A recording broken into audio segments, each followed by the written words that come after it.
എല്ലാ പ്രിയപ്പെട്ടവർക്കും ക്രിസ്തുയേശുവിൻ്റെ നിസ്തുല നാമത്തിൽ പ്രഭാതവന്ദനം അറിയിക്കട്ടെ. ഇന്നത്തെ നമ്മുടെ ധ്യാനത്തിനായി വെളിപ്പാട് പുസ്തകം 2-ാം അധ്യായം 24 മുതൽ 29 വരെയുള്ള വാക്യങ്ങൾ. വെളിപ്പാട് 2:24 മുതൽ.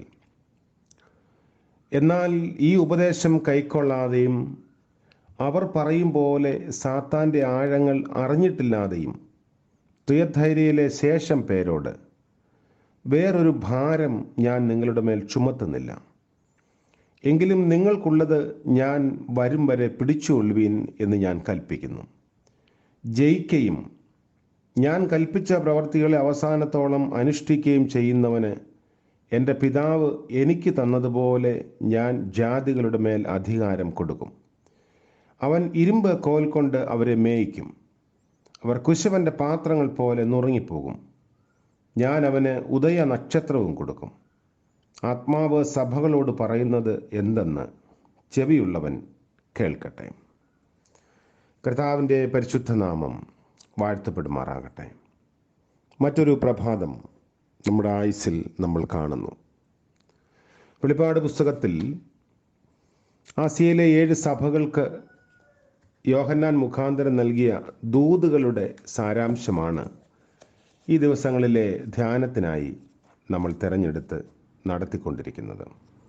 തുയഥൈര സഭയോട് പറയുന്ന ദൂതിൽ ഏറ്റവും പ്രധാനപ്പെട്ടത് ഇസബേൽ എന്ന ഒരു സ്ത്രീയെക്കുറിച്ചുള്ള പരാമർശവും അവളുടെ വശീകരണങ്ങളിൽ വീണുപോകാൻ സാധ്യതയുള്ള സഭയ്ക്ക് എന്താണ് പരിണിത ഫലമായി ലഭിക്കുന്ന, അല്ലെങ്കിൽ ഈസബേലിൻ്റെ ഉപദേശങ്ങൾ ഏത് തരത്തിലുള്ളതായിരുന്നു എന്ന കാര്യത്തിലാണ് നമ്മൾ ചിന്തിച്ചുകൊണ്ടിരുന്നത്.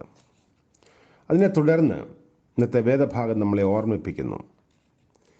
ഈ ഉപദേശം, അതായത് ഈസബേൽ എന്ന കഥാപാത്രം പറയുന്ന ഉപദേശം, വ്യഭിചാരത്തിനു വേണ്ടിയും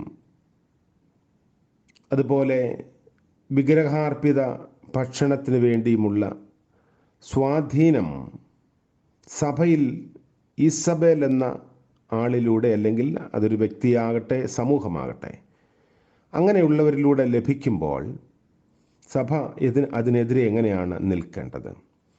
അവർ ദുർനടപ്പ് വിട്ട് മാനസാന്തരപ്പെടാൻ മനസ്സുള്ളവരല്ല എന്ന് 21-ാം വാക്യത്തിൽ നമ്മൾ വായിക്കുന്നു.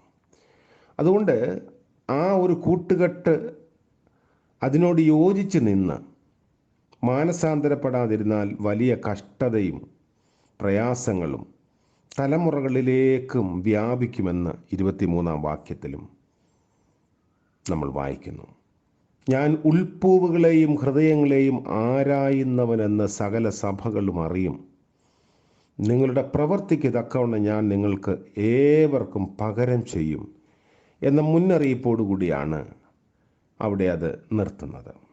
നമ്മളിന്ന് വായിച്ച വേദഭാഗത്ത് സാത്താൻ്റെ ആഴങ്ങൾ എന്ന ഒരു പരാമർശമുണ്ട്. ഇത് മുൻപ് പറഞ്ഞ തിന്മകളെ ആണെന്ന് ബഹുഭൂരിപക്ഷം വേദപണ്ഡിതന്മാരും അഭിപ്രായപ്പെടുന്നുണ്ട്. ദൈവത്തിൻ്റെ ആഴങ്ങളെന്ന് കൊരിന്ത്യർക്ക് എഴുതിയ 1-ാം ലേഖനം 2-ാം അധ്യായത്തിൽ പൗലോസ് പറയുന്നത് ഇതുമായി ചേർത്ത് നിർത്തി നമുക്ക് ചിന്തിക്കാവുന്ന വിഷയമാണ്.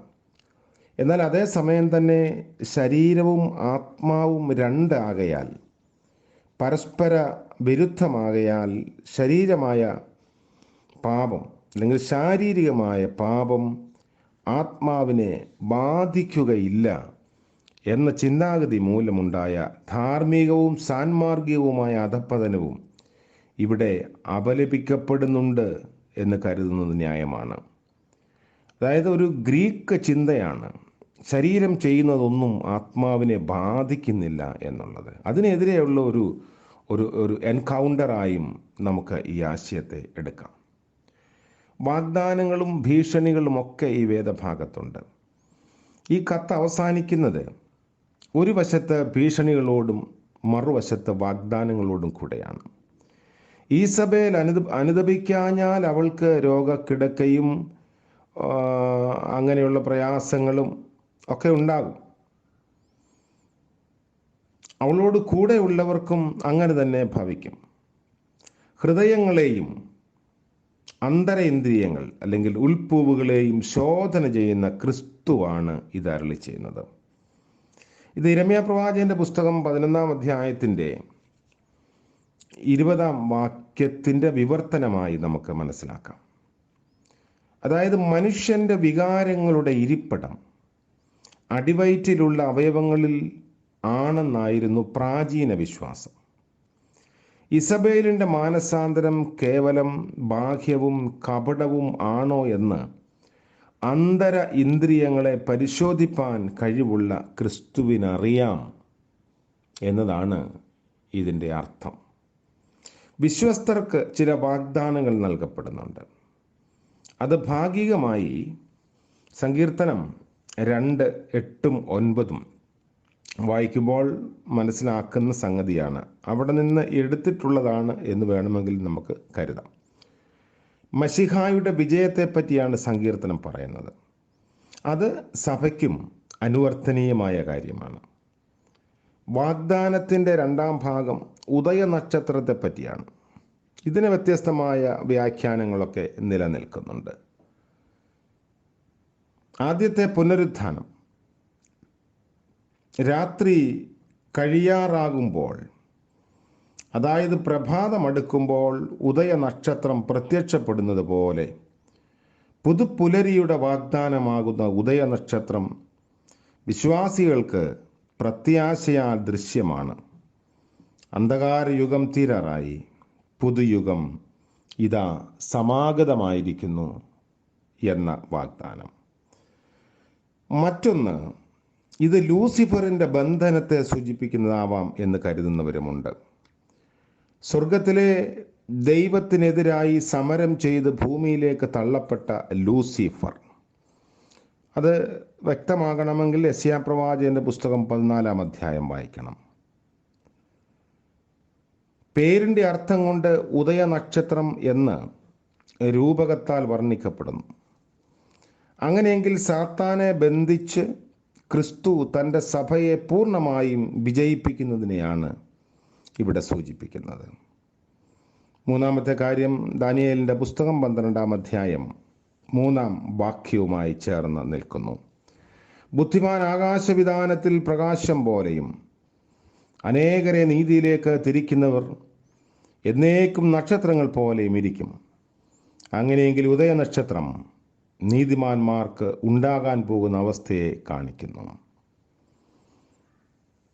നാലാമത്തെ ഒരു വ്യാഖ്യാനം ഏറ്റവും അനുയോജ്യമായ വാഗ്ദാനം എന്ന തരത്തിൽ വെളിപ്പാട് പുസ്തകം 22-ന്റെ 16-ാം വാക്യത്തോട് താരതമ്യപ്പെടുത്തുമ്പോൾ ഇത് നമുക്ക് ലഭിക്കുന്നു. ക്രിസ്തു പ്രകാശമുള്ള ഉദയനക്ഷത്രമാണ്. അങ്ങനെയെങ്കിൽ ക്രിസ്തുവിൻ്റെ മഹത്വ പ്രത്യക്ഷതയുടെ പ്രതീകമാണ് ഇവിടെ ഉദയനക്ഷത്രം എന്ന് പറയുന്നത്. തിന്മയോട്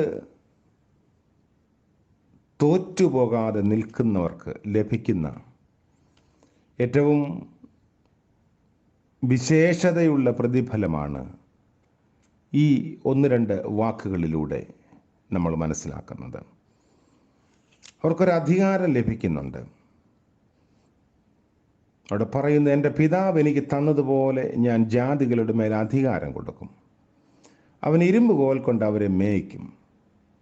അവർ കുശവൻ്റെ പാത്രങ്ങൾ പോലെ നുറുങ്ങിപ്പോകും. ഞാൻ അവന് ഉദയനക്ഷത്രവും കൊടുക്കും. അപ്പോൾ വലിയൊരു അധികാരവും പദവിയും ആദരവും ലഭിക്കും എന്ന സൂചനയാണ്. നമ്മളെ സ്വാധീനിച്ച് വശീകരിക്കുന്ന തിന്മയുടെ പ്രവൃത്തികളോട് എങ്ങനെയാണ് ചെറുത്തു നിൽക്കാൻ സാധിക്കുക? ദൈവവചനത്തിൻ്റെ ബലത്തിൽ കാലികമായ തിന്മകളെ കണ്ടറിയാൻ, ചെറുത്ത് നിൽക്കാൻ, അങ്ങനെ ക്രിസ്തുവിനാൽ വാഗ്ദാനം ചെയ്യപ്പെട്ടിരിക്കുന്ന പ്രതിഫലങ്ങൾ പ്രാപിപ്പാൻ നമുക്കും സാധ്യമാകട്ടെ. നോമ്പിൻ്റെ നാളുകൾ അങ്ങനെയുള്ള ധ്യാനവും പ്രാർത്ഥനയും നമ്മെ കൂടുതൽ ശക്തീകരിക്കട്ടെ. പ്രാർത്ഥിക്കാം. കാരുണ്യവാനായ വാഴ്ത്തപ്പെട്ട ദൈവമേ, സ്വർഗീയ പിതാവേ, അനുഗ്രഹീതമായ മറ്റൊരു പ്രഭാതം കൂടെ ദാനമായി അടിയങ്ങൾക്ക് നൽകിയത് ഓർത്ത് സ്തോത്രം ചെയ്യുന്നു. കർത്താവേ, തിന്മയോട് തോൽക്കാതെ നന്മയാൽ തിന്മയെ ജയിക്കണം എന്ന ക്രിസ്തീയ നിലപാട് ഞങ്ങളുടെ ജീവിതത്തെ ശക്തീകരിപ്പാൻ ഇടയാക്കണമേ. തുയധൈര സഭയ്ക്ക് നൽകുന്ന ദൂത് ഞങ്ങൾക്കും ഞങ്ങളുടെ സഭയ്ക്കും സമൂഹത്തിനും വ്യക്തിപരമായും സാമൂഹികമായും വളരെയധികം പ്രാധാന്യമുള്ളതാണ് എന്ന് കരുതുന്നു. ഞങ്ങളെ ബലപ്പെടുത്തണമേ, വിവേചന ബുദ്ധി നൽകണമേ. ഇന്നത്തെ പകൽക്കാല ജീവിതത്തിൽ ദൈവം തമ്പുരാൻ്റെ കരുതൽ അടിയങ്ങളോടൊപ്പം ഉണ്ടായിരിക്കണമേ. വരാമായിരിക്കുന്ന ആപത്തിൽ നിന്നും അനർത്ഥങ്ങളിലും വിടുവിക്കണമേ. ആവശ്യങ്ങളിൽ കൂടെ ഇരിക്കണമേ. ഇന്ന് ജന്മദിനം ആഘോഷിക്കുന്ന പ്രിയപ്പെട്ടവർ, വിവാഹവാർഷികം ആഘോഷിക്കുന്നവർ എല്ലാവരെയും ഓർത്ത് പ്രാർത്ഥിക്കുന്നു. അനുഗ്രഹത്തിൻ്റെയും നന്മയുടെയും പുതിയ വർഷം സമ്മാനമായി നൽകണമേ. യേശുമശിഹ മൂലം ഞങ്ങളുടെ പ്രാർത്ഥന കൃപയോടെ കേൾക്കുമാറാകണമേ. ആമേൻ. ത്രിയേക ദൈവത്തിൻ്റെ കരുതലും കൃപയും നാം എല്ലാവരോടും നമ്മുടെ ആവശ്യങ്ങളോടും പ്രാർത്ഥനാ വിഷയങ്ങളോടും കൂടെ ഇപ്പോഴും എപ്പോഴും എന്നേക്കും ഉണ്ടായിരിക്കുമാറാകട്ടെ. ആമേൻ.